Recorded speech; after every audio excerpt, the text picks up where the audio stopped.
On August 23rd, Knoxville's newest park was dedicated to former Commission Chairman Thomas Tank Strickland. The 1-acre park is home to a tributary to Loves Creek, a walking trail, a bocce ball area, and a playground for young children.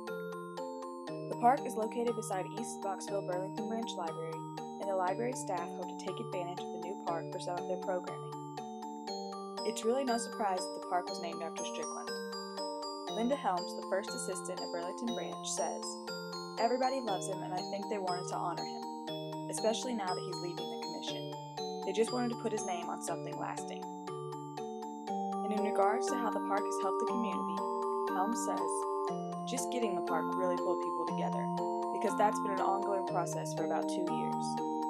There have been a lot of meetings, and a lot of people have gotten involved. A lot of people came out on the day that we planted things, people from all over, not just a group of people that knew each other. It was lots of people that were strangers to each other who came out and helped plant things. Even now there are plans to extend the park, and it promises to be the site of many great things to come."